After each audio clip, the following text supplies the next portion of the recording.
Welcome back, everyone, to Keeping Current, the podcast from ERS and HVM designed to plug you into the world of electrical power systems. I'm your host, Joe O'Dwyer, and in this episode, we're breaking down OSHA's latest regulatory changes and what they mean for electrical professionals. From properly fitting PPE requirements to multilingual hazard communication, as well as increased enforcement, we'll cover the updates that directly impact field operations, compliance strategies, and day-to-day safety practices. Joining me today is Steve Park, Director of Training and Employee Development at ERS. With more than 45 years experience in the power system industry, Steve is a recognized expert in electrical safety, compliance, and professional development, and his insights will help you not just understand the new rules, but implement them effectively. So get ready to unplug and connect, and welcome back to Keeping Current, Steve. Well, thanks for having me, Joe. My pleasure, my pleasure.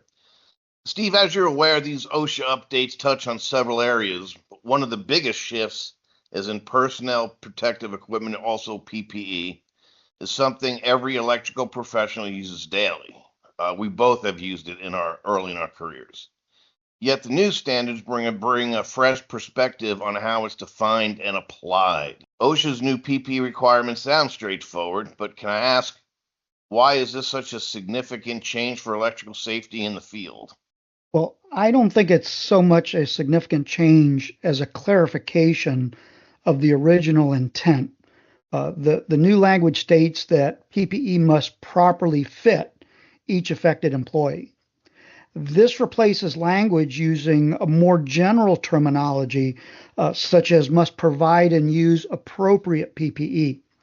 So the older language could be misinterpreted as simply meaning using the correct glove class or the correct arc rating of clothing, and not really about the fit and wear requirements of the PPE.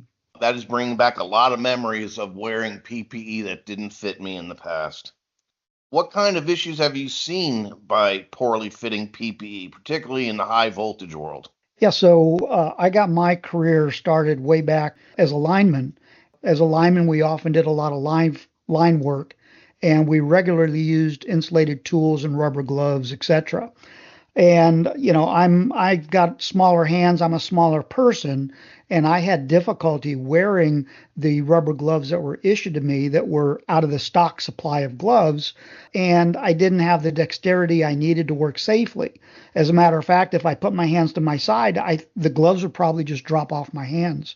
And so after complaining about the fitting of my gloves and the problems that they were causing, they did manage to order some properly fitting gloves, which resolved my issue. Now, I've also seen employees attend our new higher safety training course, and their work clothing, which is ARC rated, doesn't always fit very well. They're either excessively baggy or they might even be excessively snug. And both of these issues can affect the performance of the ARC rating and unnecessarily allow an injury to occur. If ARC rated PPE is too tight, it may permit the transfer of heat through the material to the skin or undergarment. And of course, if it's too loose, it's gaping it open and heat can get underneath the garment. I always like to say your PPE needs to meet the Goldilocks standard. It needs to fit just right. That is an excellent analogy. From an employer's perspective, what steps do you think we should be taking now to ensure compliance with this requirement from an employer's perspective? Well, I think the best example I can come up with is how not to manage PPE. Often, in an effort to save money, they use common PPE equipment or maintain a stock of equipment. Workers will then sign out whenever they need it. And this is wrong on so many levels. PPE is personal protective equipment. You should be responsible for the wear and care of your PPE, especially when you're talking about rubber gloves and ARC-rated PPE clothing. These items are very personal. Also, if you have PPE available to you when you think you might need it, what happens in an emergency when you weren't planning to need it? Let's say you're working on equipment that's supposed to be de-energized, but something goes wrong. Someone gets into something energized. Are you going to run down to the tool room, sign out some rubber gloves so you can come back and Mm-hmm. pull your coworker off the equipment? That Mm-hmm. doesn't make sense. Correct. And that's the scenario I review with my students during safety training. You should always be thinking about what if. Even though your assigned work may not require rubber gloves, if you at least have them in the vicinity where you're working, should something go wrong, you can quickly get to them, reduce the injuries to your coworker, and not place yourself in harm's way. Another aspect of this requirement is that now that we have a much more diverse workforce, I've seen firsthand in our new hire training safety classes an uptick in women being hired as field engineers. And I think this is great. In over my nearly 50 years in the workforce, I've seen a small percentage of women in the electrical trade. However, recently there's an increase in women joining this exciting career field. And of course, the new PPE needs to be able to fit everybody, all individuals. That's a great point. I can honestly say that I've only seen a handful of women in the field, and it just brings a little bit of class and professionalism to the group, as well as everybody making sure that they're working safely. So I have to agree. But my next question is, how does this impact PPE procurement, inventory, and the training programs and requirements that are need to be provided? Yeah, so with these new requirements that clearly state that the PPE must be properly fitted, and as the workforce becomes more diverse, it'll drive PPE manufacturers to revisit their designs and their options for PPE.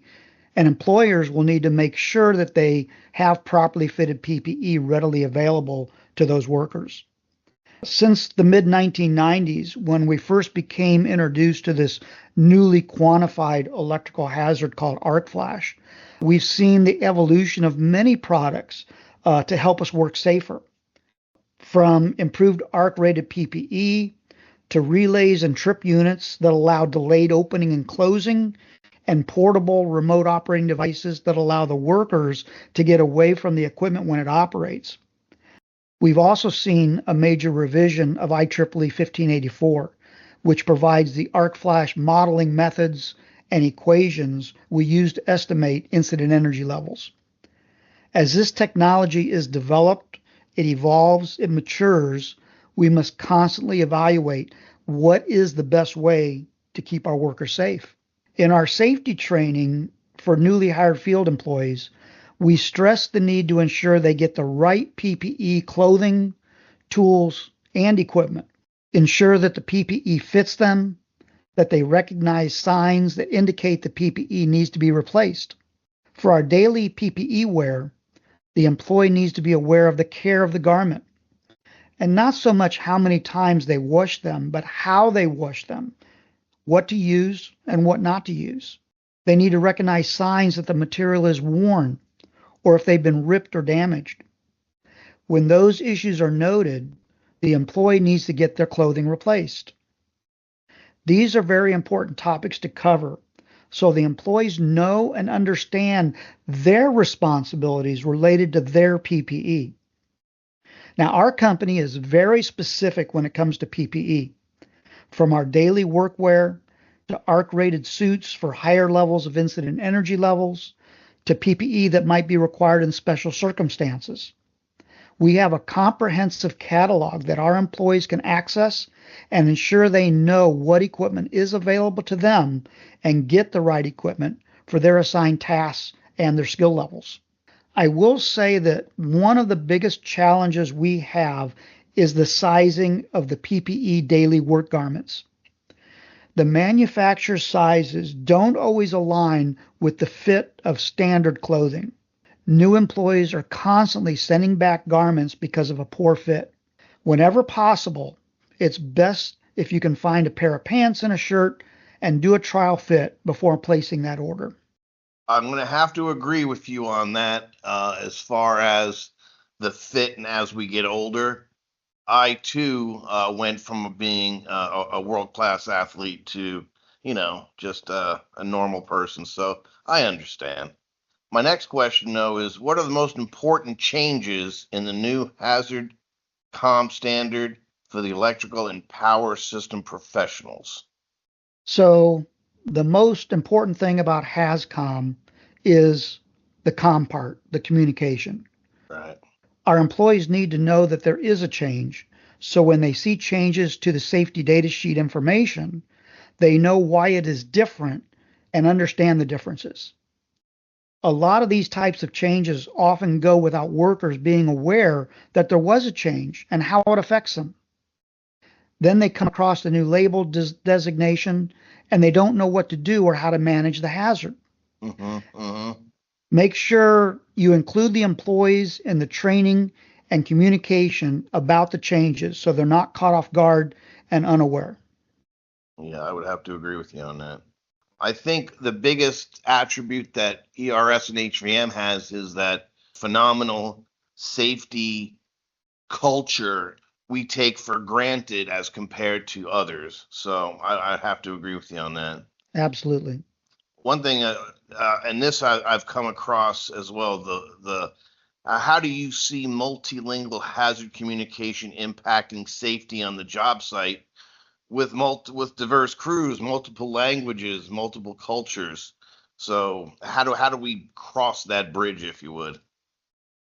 Yeah, this is a real challenge. I've seen firsthand the challenges of multilingual issues on job sites.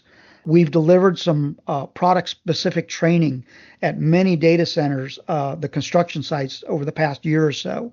And a large percentage of the workers actually doing the work don't speak English.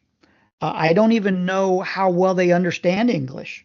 They sit through the training, they nod their heads as if they understand, but then we continue to have the same installation issues related to things that we specifically cover in the training. And that gets Right. frustrating. I don't really blame the worker, I blame management.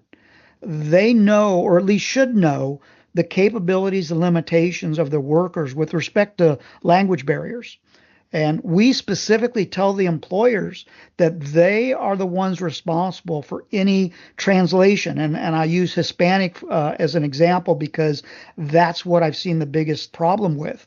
And Sure, sure. so, yeah, the same challenge will involve any hazard communication, whether it be chemicals or on the job site, installation, electrical, mechanical. These individuals that may have a language barrier issue, they don't read warning signs, they don't understand hazard labels. This can result in an accident. So it's very near and dear to my heart to make sure that everybody pitches in and contributes to breaking down this multi-language barrier. I could not agree more. I mean, the way I view it sometimes when I'm speaking English just to English speaking counterparts, even we have problems with communication. So when we have the different languages, it just adds to that. So I couldn't agree Yep. more. One thing I wanted to ask is what should companies be doing now to update labels, SDSs, and training to meet these new requirements as they're constantly changing? Yeah, so we definitely need to ensure that you have the latest updated labels and safety data sheets, make sure they're available and in our employees' hands. Now, we Hmm. primarily use an online service for our safety data sheets. So I assume that those will be updated in a timely manner by the service provider. I think I think the most important thing companies need to do is provide awareness training for those changes. Employees need to have an overall understanding of the changes and how those changes impact our work sites and what we do and how it impacts the chemicals we use. Now, our company does a great job at controlling the use of chemicals. We have an approved list of chemicals that, and only those chemicals can be used by our employees. Hmm. They can go, they can't go down to Home Depot or Walmart and get a cleaner that they like or they think they need. If they believe there's a product that does a better job than the ones on our approved list, well, they can submit that request and the alternative product will be evaluated. The submitted products, they need to meet several key criteria to be accepted. And if they are accepted into our inventory, it most likely will replace another chemical as opposed to just being added to the list. Mm. That way we limit our chemical inventory and exposure to various chemicals. Oh, that's a good process. I never thought of that. That's a great idea to limit that. How does HAZCOM compliance tie into overall electrical safety and NFPA standards? Well, I think HAZCOM compliance ties into the overall safety culture established within our company. Whether it be general safety, chemical safety, or electrical safety, it's one component of the overall safety culture and a key component of the protection of our employees. Now, I've been guilty, especially in my younger and dumber years, of using chemicals without regard to their potential hazard. I built and flew radio controlled airplanes in my younger days, and I'd sit in my basement for hours using super glue and epoxy and chemicals to put these model planes together without giving second thought to all the fumes I was exposing myself to. By providing our employees with effective training, we can help them be aware of the hazards and the actions that they should take to protect themselves from the effects of using chemicals. Proper ventilation for that application, sure. Steve, you've seen compliance enforcement evolve over the decades, but let me ask you, how significant is this penalty increase that we'd have to deal with now? Yeah, well, wouldn't it be great if we didn't need financial threats to ensure Mm, adherence to safe work practices? What a world that would be. With respect to increased penalties for willful and repeat violations, I wish they were bigger. And one reason for the mm, increase in fines and penalties is simple economics. With recent inflation and decreased value in the dollar, it's only natural that penalties over time are going to increase. right. And while no one wants to see a worker get injured, for various reasons, it happens. It may be the result of a poor work culture, time pressures to get the job done, lack of training or ineffective training, improper tools and equipment, an employee's lack of knowledge and understanding, and sometimes the employee intentionally cuts corners and makes mistakes. Now, I honestly believe that in at least cases where employers have a poor safety culture, they've clearly not provided effective training and they place workers in dangerous situations and a worker is injured or killed, the penalties should be huge. If Right. there's irrefutable evidence that the employer is negligent, the penalty should be huge. On the other extreme, if the company has proven to have a good safety culture, provides effective training, has documented the employee demonstrating the required safety skills as required by NFPA 70E, but the evidence shows that the employee intentionally did not adhere to accepted and established practices, I'd like to see OSHA lessen the level of violation and penalty to the company. Now, That makes sense. I'm not saying the employee ought to be held accountable or be fined or anything like that. But where the company has met all of their requirements, but the employee still knowingly and willfully violated the safe work rules, I do believe there's, things that should be done to lessen the penalty to the company and somehow hold the employee somewhat accountable. And I do believe from every incident, close call, near miss, there's always lessons to be learned when an accident happens. Even if you think you're doing everything right, Hmm. you still need to objectively examine the incident and find ways to make your program better. Now, when I present safety topics in training sessions, I often present case studies of incidents so others can learn from real life events. And I believe that really helps make the training experience more effective.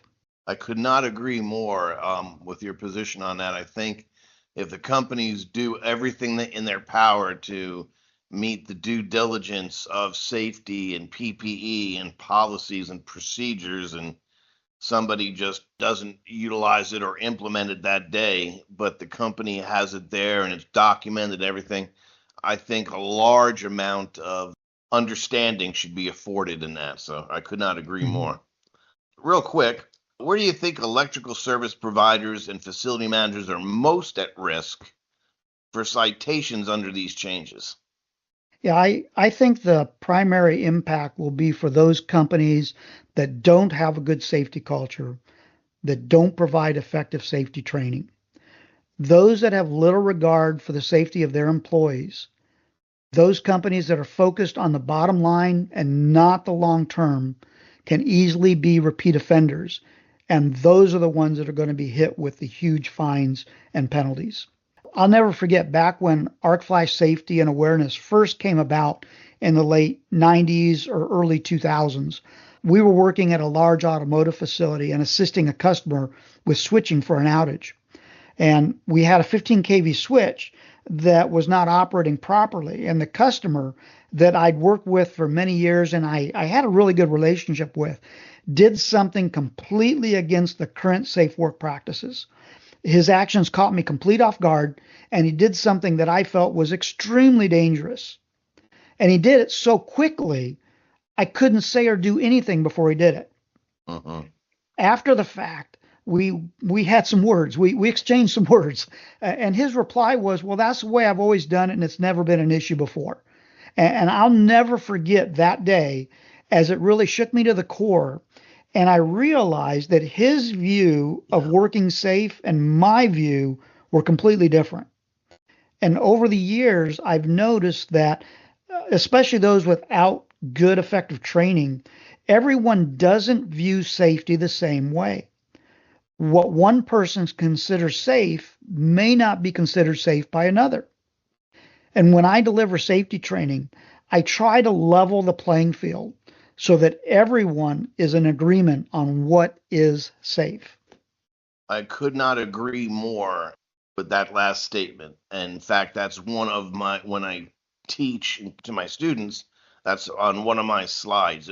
Everybody must be on the same page. Like, excellent perspective. My next question is, how can proactive safety programs protect both workers and the company bottom line? Well, that's the $10,000 question, isn't it? Right? Yeah.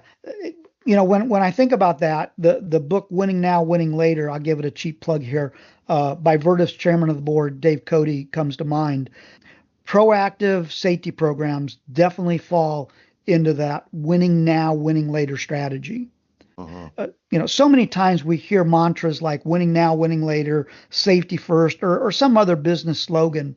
And then we see that they're not really applied in the day-to-day operational decisions. They become background noise. They become white noise. They fade into the background, and you don't even think about them anymore. So many times we focus on winning today at all costs and without regard for next year, next quarter, next month, or even next week. Establishing a proactive and effective safety program not only gives your workers knowledge and skills to make good decisions about safety, but indirectly, they're protecting or even improving the bottom line in the long run. If you do the right things today related to safety, all other things automatically will fall into place. A little extra spend on training, getting the right PPE, getting the right tools, can result in huge windfalls down the road. Preventing a single major reportable incident can pay for the investment in safety many times over. Safety is the best hedge fund a business can have. I've seen both the proper implementation and a negative implementation, and you can very easily see the results. So, very good. What should electrical professionals be doing now to prepare for a heat illness prevention standard? Now that we're through most of the summer, Right?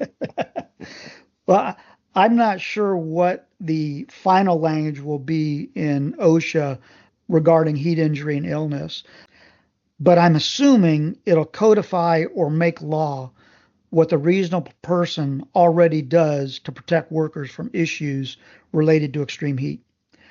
By making this language very specific related to heat injuries, OSHA is creating a means of penalizing and fining companies for ignoring reasonable protection of employees related to heat injuries. Those in the electrical industry are often required to work in adverse conditions such as hot and cold environments. I'm probably starting to sound like a broken record here, but I think communication is the best way to ensure everyone is informed of these new requirements. Now, I don't think our company really has much to do with respect to this issue because I think we're already focused on our employee safety. Right.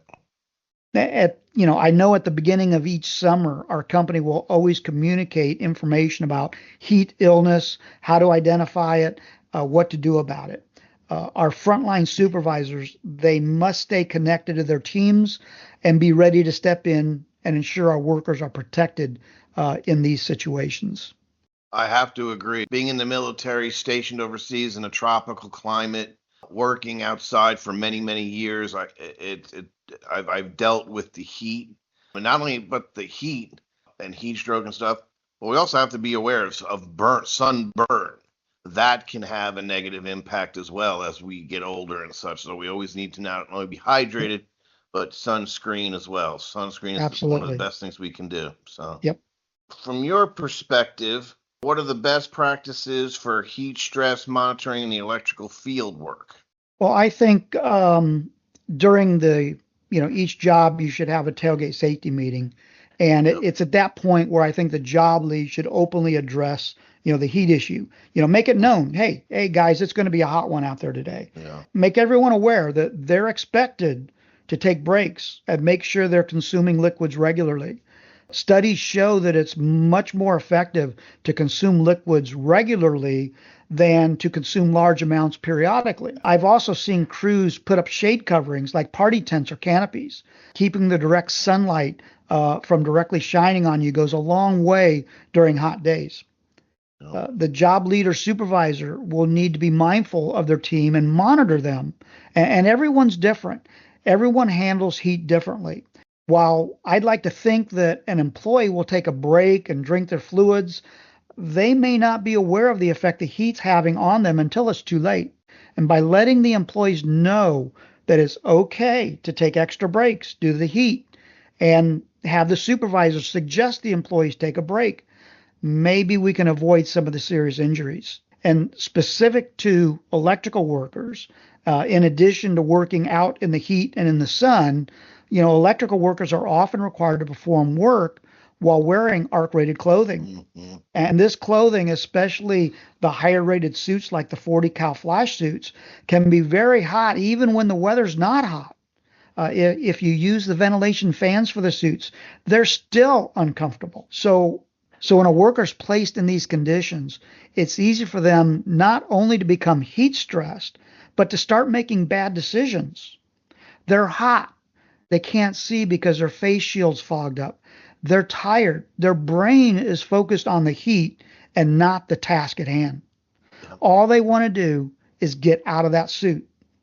These factors can become key contributing factors to a serious incident. Now, also, you may have workers that don't want to disappoint anyone. They'll keep enduring the hot work conditions, not only so they aren't seen as being weak, but they may feel that stopping because they're exhausted may risk their employment. We employ a lot of former military service members like you and me. And in the military, you go until you can't go anymore. And under some circumstances, especially in the military, that's normal and expected. In the electrical field, in the civilian world, that can create a dangerous and unacceptable situation. So job leads and supervisors and managers all need to step up and be leaders. They need to stay connected with the crew and be aware and be observant. Instead of pushing an employee until they collapse, recognize the situation, ask them to stop before they start exhibiting signs of heat stress or heat stroke. Suggest they take a break. Get them some fluids. Find them a cool place to sit and cool down. These are all proactive actions and the actions of a good leader. I could not agree with you more regarding the heat. My years of experience was working in the Nevada desert at a power plant. So we did everything we could to ensure there was plenty of water available, Gatorade available. We didn't want to drink the sodas and the sweet juices. We wanted something that would help with, the electrolyte and keeping us going. So Yeah, exchange the energy drinks for some water. exactly. No Red Bulls. Yes.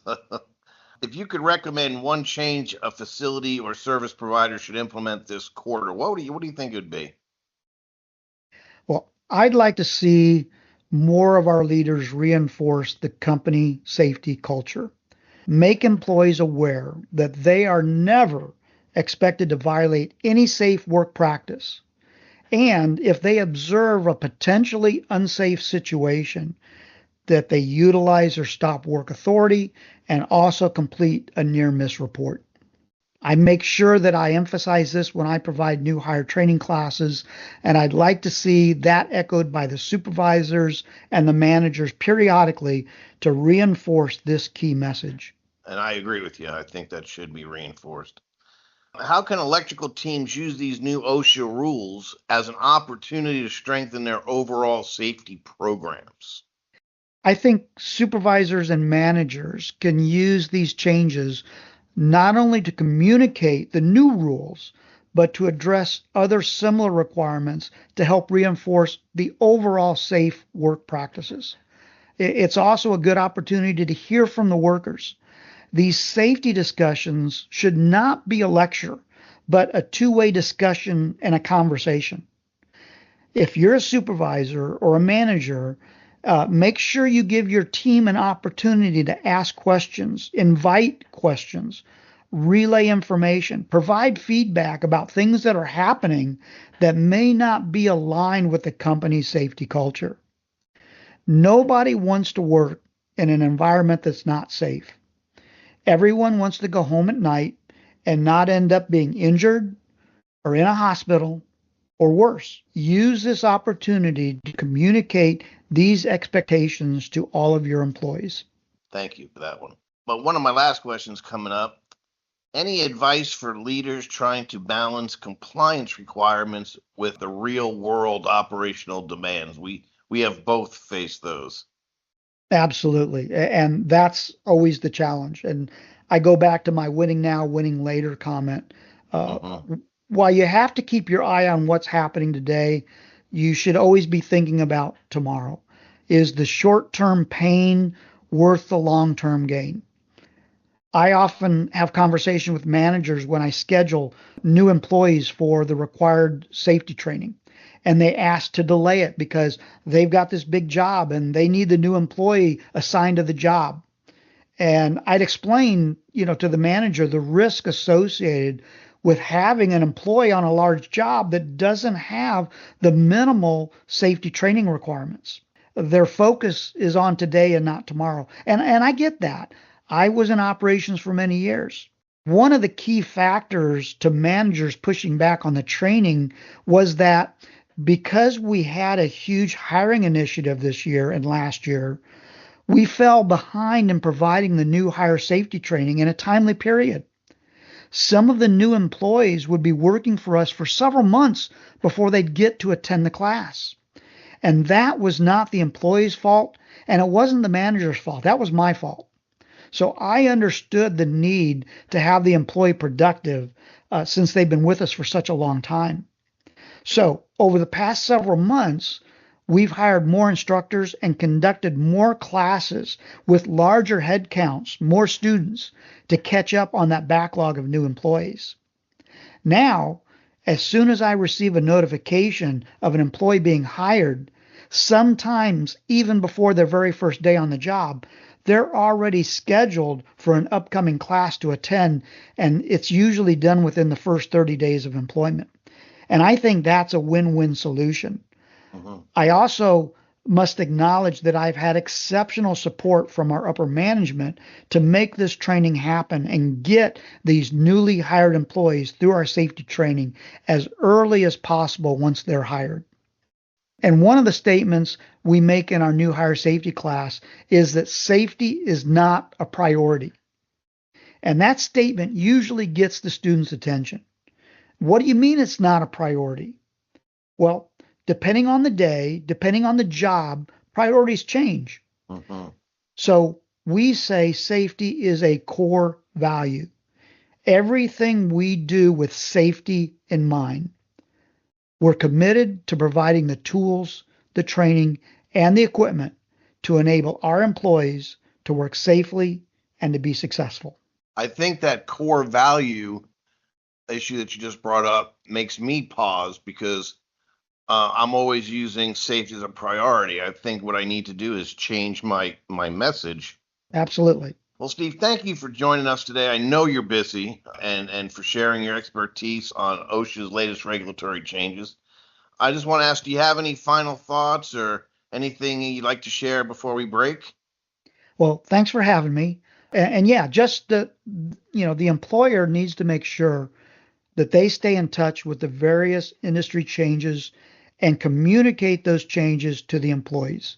And that the Mm-hmm. employee, they're responsible too. They must pay attention to the changes and to the training that are communicated and understand how those changes affect what you do. Right. Ask questions if you don't understand. If you don't understand the significance of the changes, ask questions. Make it a communication. These meetings and updates of information should not be a lecture.